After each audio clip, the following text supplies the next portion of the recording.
Peace, everybody. What's going on? My name is Karev. You're on Heritage Hip Hop, and today we are on location. We are at Chamber 43, Highland Park, New Jersey. And around here, we have exquisite sounds and things that you can hear, techniques and all types of lyrical and beat-driven hip hop. Old school stuff like Tupac, first album, Tupacalypse Now, the original Pac, that Death Row Pac that everybody loves so much. EPMD classic joint headbanger, Redman really got known, you know what I'm saying? One of my first crushes in hip hop, Money Love, Money in the Middle, you know what I'm saying? But more importantly, we have all types of hip hop, all types of things going on. Nas, Life's a Bitch. We got Kanye when he wasn't too crazy. Jackie Wilson, we got Rock. We got all types of things here. And I want to talk to somebody from the store who can enlighten us on the hip hop sale and the customer of hip hop. Right by now, I'd like to introduce you to my man. Why don't you tell everybody your name? What's going on, man? My name is Dave. I'm the owner of Chamber 43. And, yeah, I don't know what else to say. All right, well, he's the owner, and we're going to have a little bit of an interview right now. A little mini interview, because today may be the beginning of something very beautiful when it comes to heritage hip hop and Jersey hip hop. So first and foremost, Dave, let me ask you a question. How long have you been a hip hop fan? Probably since 2002, 2003. I'm 25 now, so I was about 8 or 9 maybe at the time. I came across hip hop on, you know, those Now 15, like Now 25 now. Yeah. So my friend's sister had one that had like Britney Spears on it and sang. They had a couple tracks. One of them was Stand Up by Ludacris, and then you had Holiday Inn by Chingy, and there was another song by West Side Connection with Ice Cube and all them. And I was like, yo, this is, I don't know, it just spoke to me in a way that other music hadn't, so, yeah. Okay. So you're what I call the millennial side of hip hop, because after 2000, that's when a lot of hip hop changed. Right. There was a lot of southern drawn artists that were taking over where East Coast dominant mainstream hip hop took over, and West Coast was just suddenly like just falling off at that time. Not saying they were corny, but the mainstream was going towards Atlanta more at that time. All right, so let me ask you this. What made you work in a record store and get into music yourself as an entrepreneur? Well, I mean, I hated school, so my big escape was music. Hip hop was, you know, I was studying it like, you know, like instead of studying all my courses in school, I was just studying hip hop straight up. Sit there for hours, study lyrics. You know, I was like a 15, 16-year-old. I was listening to a lot of stuff. Mos Def, Afu Ra, Big Pun, Nas, Jay-Z. Once I discovered, you know, because back then the internet was on its rise, so I was using the internet to dig deep into hip hop history. By the time I was 18, I opened a recording studio, and throughout my high school years, I was always, you know, telling people what, you know, if somebody was like, oh, you know, I like Kendrick Lamar. Who else would I like? You know, I'd be the guy that would put a CD together, put a little mixtape together, give you a whole bunch of stuff. And, you know, that kind of blossomed into like, okay, well, you know, at the time when I opened this, I was collecting comic books. Okay. But I have no connection personally to comic books. I just like reading them, you know. So I thought, why don't I just use that model of business that I already have in collecting and reselling things and just put that towards vinyl, you know. Since I had been doing music for at least, you know, 5-6 years professionally, by the point that I had, you know, come to this idea, I thought it made sense, and we just went ahead and did it. So let me ask you this then.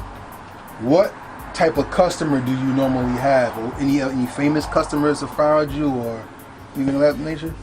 Famous customers. I'm trying to think of who's been here. Nobody really too famous. You know, I've had Scott LaRock's son here. I was telling you about that before. Nobody really too famous yet. We've only really been here for about a year, so we're brand new. And you know, I mean, we're trying. You know, I've been in touch with certain people to get some famous people in here, and that might happen in the new location once we get to that point. But we'll see. Yeah. Okay, so coming from the internet era, because you're telling me you were coming up when Napster and stuff was kind of dying out and all the explosion of streaming media came. Yeah. What is the difference in the consumer now, from when you started to 2018, almost 19, are people buying music the same, or do you see like this is more of a, like you said, comic books, a collector's thing more than a recreational genre now? Right. So as far as vinyl goes, when I was 14, downloading music on whatever I could get, there was a whole bunch of websites. Two Dope Boys, if you remember, Two Dope Boys, Nah Right. So there was a whole bunch of websites that you can get stuff from. We were doing that, and that kind of killed the whole buying music thing for a while. Spotify came out, all those things, Tidal, Pandora. Go ahead, though. But yeah, so Spotify came out, Tidal, Pandora, all those things really killed the buying of music industry. People stopped buying things on iTunes, but the one thing that remained was vinyl. Reason being was older cats who were already buying vinyl never stopped. They were still looking for places, and it became somewhat of a part of a culture. As the hipster movement came out, and all those things started taking place, people were starting to really get into more vintage stuff. So from that standpoint, millennials started buying vinyl. Some for the wrong reasons, some for the right reasons. Some of the wrong reasons, I would say, would be just to look cool, to look like they're in fashion, those kind of things. But buying records to collect, to build a collection of different types of music. You can find stuff on vinyl that I can't seem to find anywhere else. There's a lot of producers still that are using it to flip samples. So I think the industry has really shifted into a different sort of way, and now actually vinyl is outselling CDs, so it's proven to be a successful thing. So now that vinyl is the subculture that has never died out when it comes to music, right. In your opinion, does vinyl sound better than MP3, Yes, and why? Absolutely. Well, so for starters, since I have the recording studio background, let's say that I were going to bounce a track from Pro Tools, turn it into a WAV file or an MP3 file. A lot of studios don't do this, but you're supposed to add a level of dithering, which is a sound is sound that the human ear can't hear. So when you add that on top of the track, anytime that you bounce a track from the computer onto MP3 or you convert it into MP3 or WAV, you will always lose a little bit of sound quality. So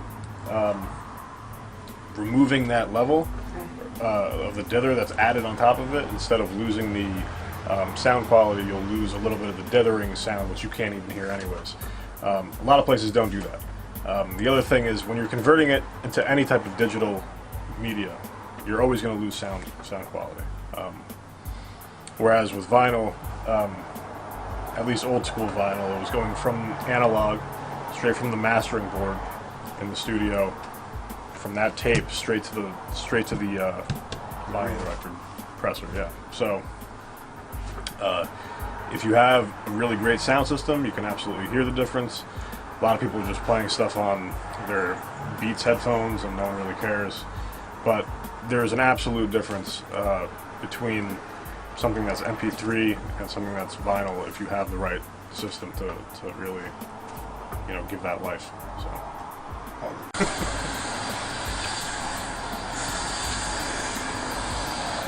Loss of sound takes away from the essence of music, Right. because you lose something. Right. One of my favorite songs is the Four Tops, Just Ask the Only. And when you hear it on the MP3, you hear the instruments, but when you hear it on vinyl, you hear the bass and the backdrop. With that type of sound being lost, Right. how much is the artist missing and giving their true talent in giving, let's say, new technological savvy music? Well, that's a complicated question, because new artistry tends to be completely digital. So, especially in the hip hop realm, it's not like you got a lot of people that are like the Roots or something like that. It's not like you can. It's a lot of digital sounds just being manipulated.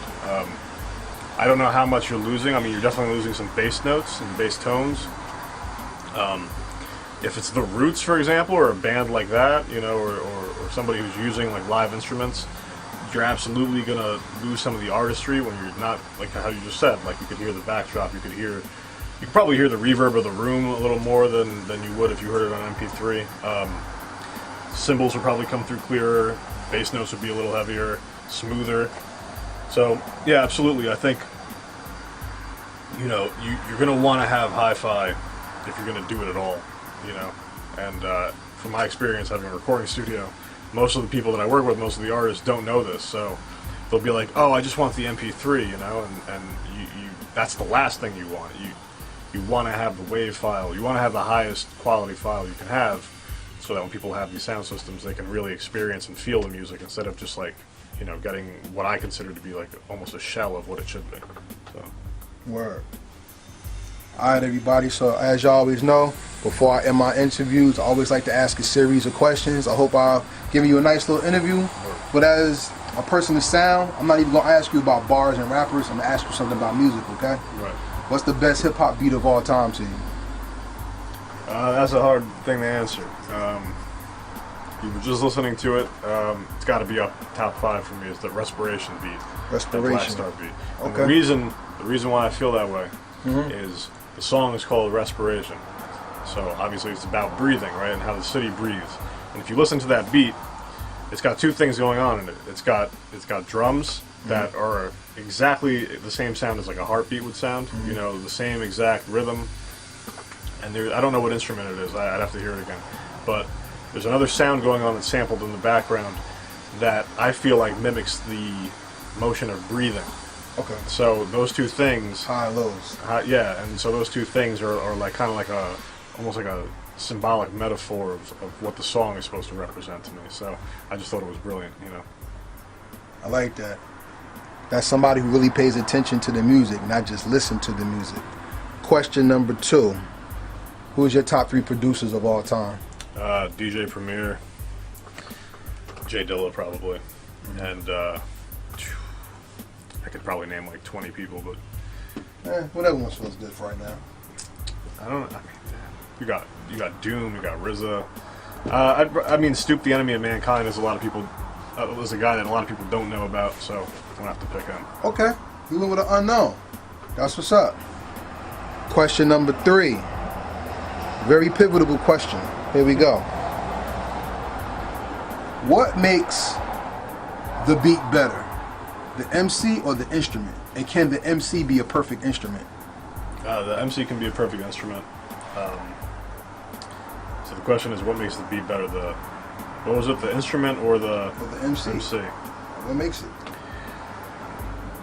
Well, I don't know. It's got to be the perfect blend. You know, you got to have the right MC over the certain. Like, I don't want to hear like Prodigy over a Mobb Deep beat would be better to me than like, you know, maybe like Talib Kweli on a Mobb Deep beat. You know, but Okay. so there's kind of like a matching going on. But you know, I think the beat should be able to stand on its own without the MC. If I could just listen to the beat without the guy rapping on it, and that's I feel the same important. way. Yeah. Alright. Let's close this out. Last question. Let's go out heritage hip hop style, alright? We already asked about the beat. We already asked about the producer. Let's ask about the essence of the beat. What is the most important instrument in the beat, and what is your favorite instrument in the beat? Drums are the most important, especially in hip hop. I don't know. I like when producers use instruments that are not so common. You know, a lot of producers use some jazzy type of stuff going on. Like they have trumpets, they've got the horn sections and all that. I don't know.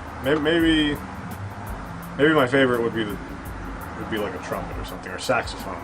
Whenever I hear a saxophone in a hip hop beat, that's some like the Life's a Bitch instrumental. You know. Okay. You ever heard Top of the Line by M.O.P.? Yeah, I haven't heard that track in a long time. Okay. Top of the Line is very bluesy. You like Master Ace, Jazz Man? Yeah. That's a great one Or too. like They Reminisce Over You or something. Oh yeah, Pete Rock. Yeah. But as you see, we listen to hip hop over here. So we talk about instruments, we gonna bring out some beats. My favorite is the piano. Piano and violins always make tracks, you know what I'm saying? Wailing Souls, you know, they speak the most to me. So if anybody wants to come to Chamber 43, or you want to hit this man, or go to the studio, or make a track and learn about real beats and how to put their music composition together, not just make beats. Producers can make beats. I'm not saying you're not to produce anything, but you want somebody who can really teach you about that eloquent sound theory and sound stage. Tell them who you are, how to get in touch with you. My name is David L. Martins. You can get in touch with me by following me on Instagram.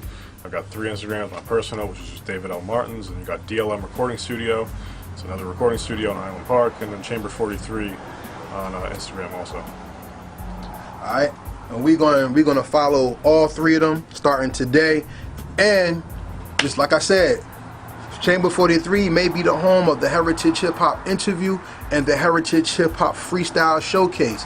We'll try to put that together and see if we could come together for, you know, something special for you out there that watches. And most importantly, can we show them this on camera? Yeah, absolutely. Take it out for them. Right about now, coming up in probably December, and we can get a hold of this in good time, since we're not ready yet. Our first member giveaway. Liquid Swords Collectors Vinyl. We're gonna take that price off. I don't nobody see that. Liquid Swords Collectors Vinyl comes with a chessboard. It's the vinyl set, books, stickers, artwork, and everything. If you are a person who's into comic books, wu-tang, chess, or anything, this right here, listen to it. That's a collector's item right there. So, become a member. Subscribe to www.heritagehiphop.com. Get on our members list. Members get special giveaways.